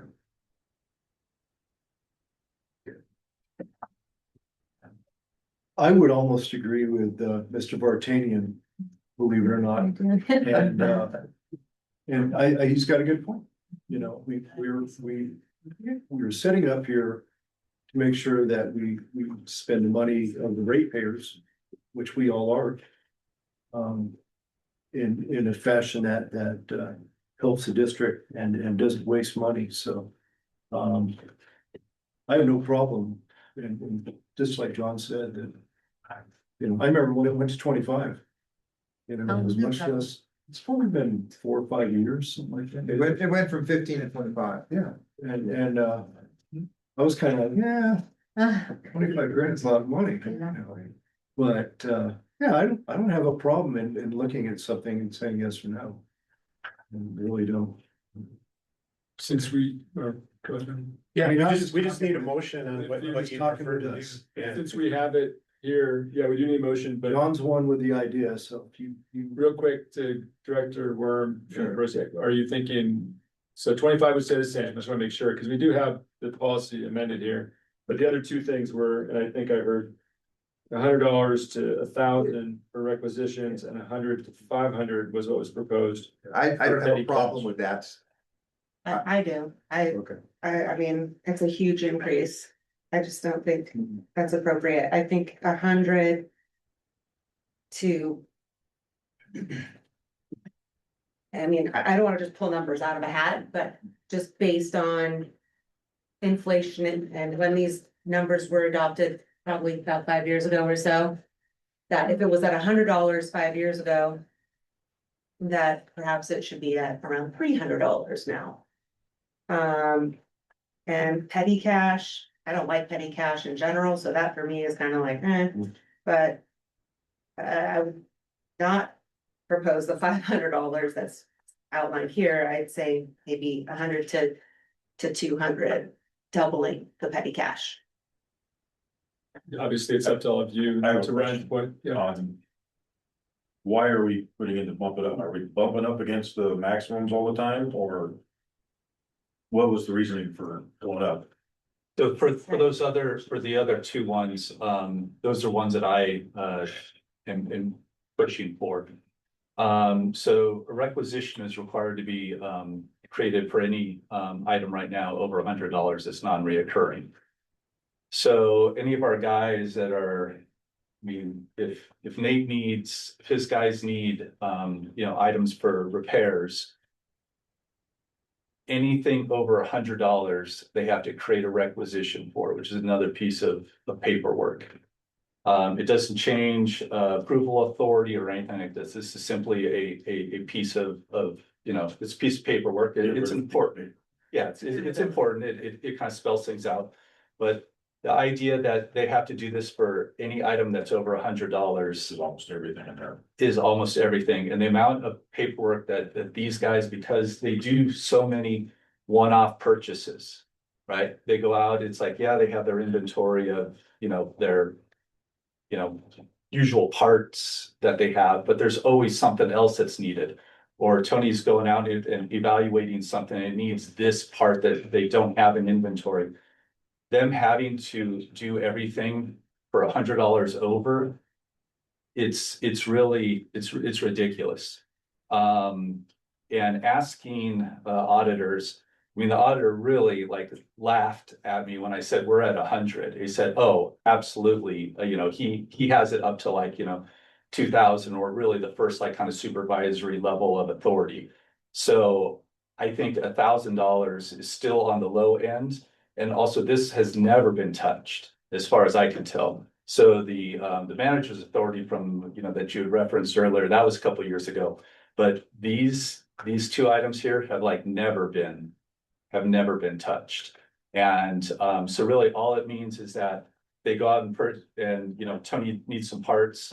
It's, couple $100, up to $1,000, still has the same rigor of it being paid, going through AP and everything along those lines.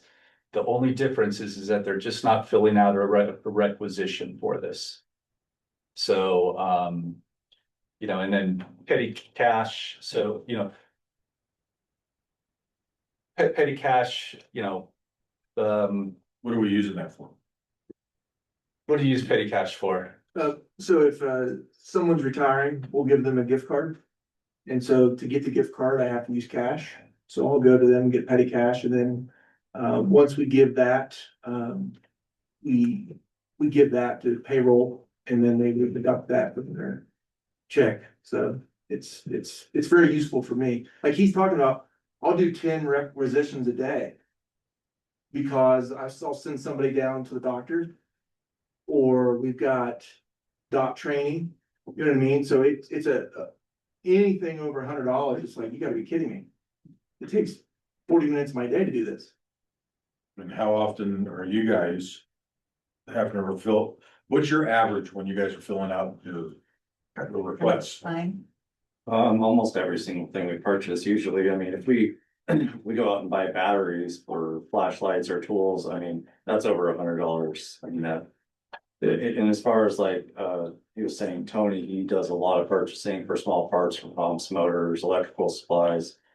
He could be doing 20 of those a day, and I see him sitting at his desk for an hour or two, doing those requisitions. So. And it doesn't change the rigor as far as like what's required to pay, Right. AP, it doesn't change anything along those lines. It's really just this piece. And speaking to the auditors, It sounds like $1,000 is not a bad choice to go with. I don't think so. And I mean, being the head of finance department, I don't feel that, we're, losing, we're not giving too much leash on any of these things. Well, it sounds like we're gonna have to redo the thing. Are we gonna do you wanna bring this back, or do we just wanna do it? No, we can Yeah, Revise by now. If you want it, yeah. Yeah, I think maybe working on it, bringing it back would be a better. well, I think, Like we just did. I think all you'd see coming back would be just give us the same proposal for petty cash and for requisitions. Okay.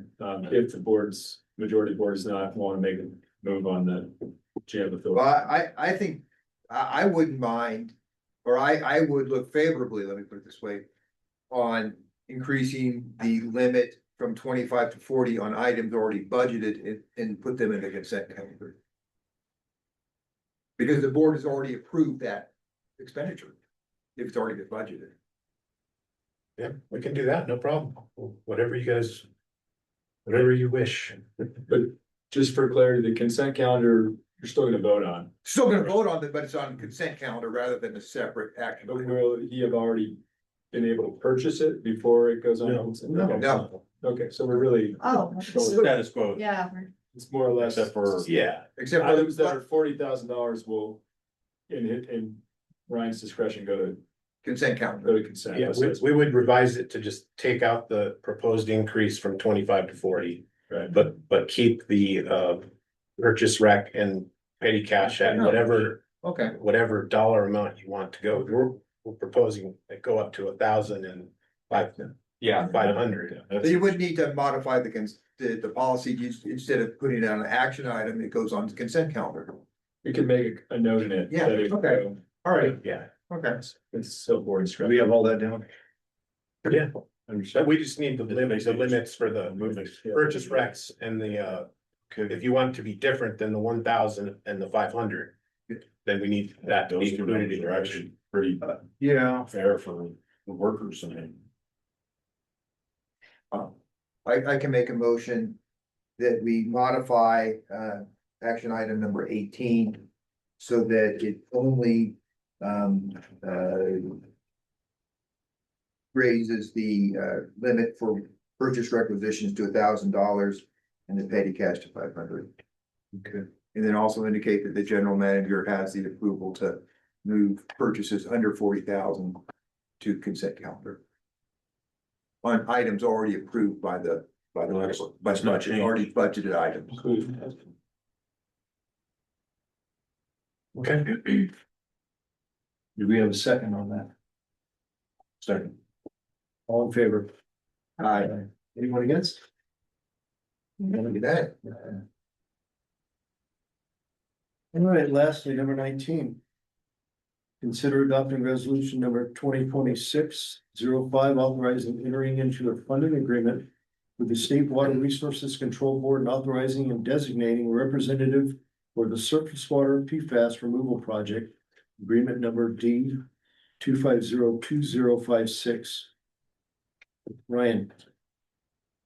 Okay, this is a requirement of the State Water Board, Division of Financial Assistance. They require this resolution to move forward with all the steps involved in getting this funding agreement in place. And it's a resolution that authorizes the general manager to or a designee to basically sign the documents. It's spelled out in the resolution on page 1, starting on page 150. That if it's approved, the general manager or designee would be authorized and designated to represent the district in carrying out the district's responsibilities under the funding agreement. That includes certifying invoices and disbursement requests for the project costs on behalf of the district. And all other actions that would be necessary to move forward with this project, so. Okay. So you'd be the face to the state. Basically. Yeah, it authorized me to sign the stuff that the State Water Board requires, yeah. So we're not entering into a contract to pay you. No, And the funding agreement, if Sorry. when that gets drafted, it's gonna be roughly like an $18 million grant. Yeah. So you're authorizing me to sign whatever's necessary to get forward with that. and the representative is not gonna be somebody from the board. No. No. Joe, you had something? I was gonna say, I see a lot of these and this is the first step and it's kind of one of many steps, but it's, yeah, so it's pretty formed. It's a good place to be. Any other motions? Any public comment? Okay. Do we have a motion to approve? Motion to approve, does it actually have a name to it? It says you, Resolution 2026-5. motion to approve. Second. All in favor? Aye. Against? Good. Anybody want to go to a board member meeting? No? Board member comments, anybody got a comment? I will comment, just to answer a comment from earlier.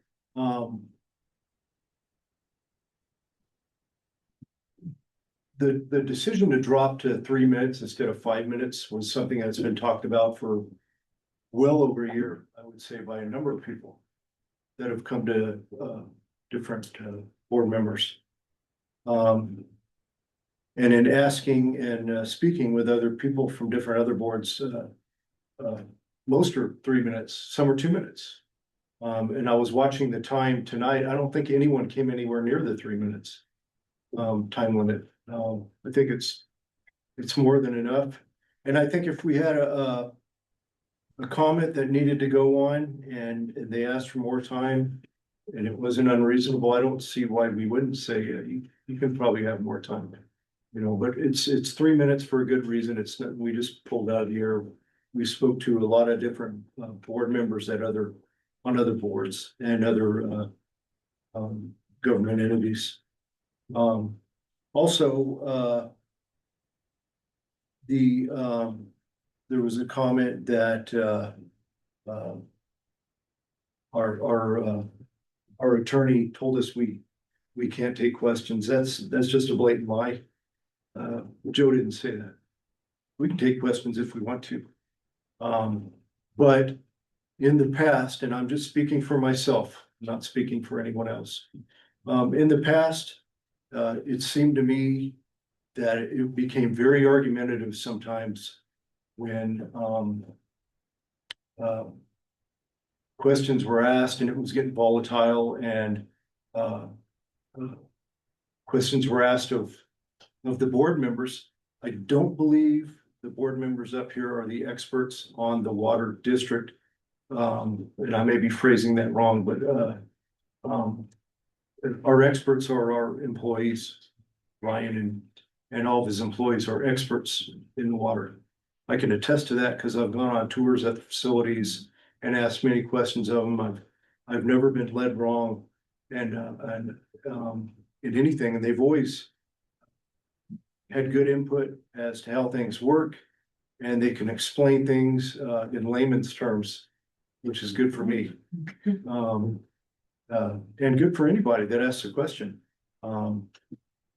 Anyways, I don't want to go on and on, but there is a decorum that we need to stick to, I think, in these board meetings, and we try and answer questions if we can. But wild allegations and argumentative, negative things that are thrown out don't do anybody any good. And saying that people don't know how to do math. I've seen John O'Brien disprove the math of some of our people that call in or show up many times because they might be looking at it differently than it was purposed for or written. And he explains it very well. So anyways, I don't want to say anything negative. I hopefully don't say things that are negative up here, and I would hope that people in the audience, both online and that show up, would be respectful of each other and of the board and of the job that our employees do. And I also like that we have new board members that ask questions because you should be asking questions. That's our job. It's not our job just to sit here and blindly and deftly take what everybody says for granted and go along with the flow. That's not our job. Our job is to protect the funds that are raised by our ratepayers and to do a good job of that. So I'm all for good questions if it's a good question. And I'm all for asking questions about saving money and doing the right thing, because that's why we're here. And that's my comment. So anybody else have a comment? I went out to our facilities this last month and our employees are amazing. They know in depth everything that they're doing and part of what the next guy's job is. So if you haven't done a tour, if you're watching this and you want to get out there and see our facilities, come down here, call up, see if you can set something up. I highly recommend it. I mean, the sewer facility, it's not the best smelling place, but the information you get there is amazing. So I was appreciative of it. I've been around a lot of them. I've never been into the sewer facility before like that.